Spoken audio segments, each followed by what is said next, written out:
Bref, ce jour-là, je me suis levé. Je me sentais pas bien. Je suis allé voir mon coloc pour voir comment il allait.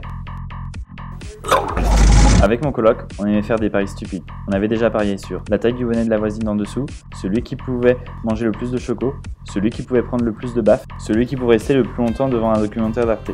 On a fait un pari, celui qui aurait le plus vite son rendez-vous chez le médecin. Ça commençait mal, j'étais à la dèche, j'attendais toujours ma paye d'octobre en tant que tuteur d'accueil à la fac. J'ai réclamé, on m'a dit dans moins de 2 semaines, c'est 40. On est en janvier, je ne suis toujours pas payé, je suis fauché. J'ai quand même regardé sur internet, j'ai vu qu'il y avait 3 médecins près de chez moi. J'ai appelé le premier, ça répondait pas.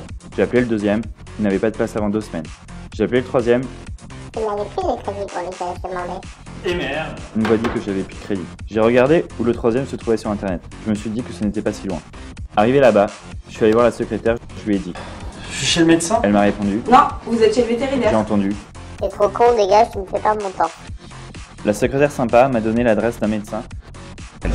Arrivé à l'adresse indiquée, je me suis retrouvé dans un immeuble de 10 étages et j'ai passé 10 minutes à chercher le nom du médecin sur les boîtes aux lettres. Il était au 10e, je vais prendre l'ascenseur. L'ascenseur était en panne. Après 10 étages, j'ai frappé à sa porte. Le médecin m'a ouvert et il m'a dit. Ah non, j'ai fini. Par contre, demain à 17h, j'ai de la place. Je suis rentré chez moi, mon coloc était parti. J'ai pensé à sa tête quand il allait savoir que j'avais gagné le pari. Il est arrivé, il m'a dit. Je l'ai eu. Je me suis fait niquer.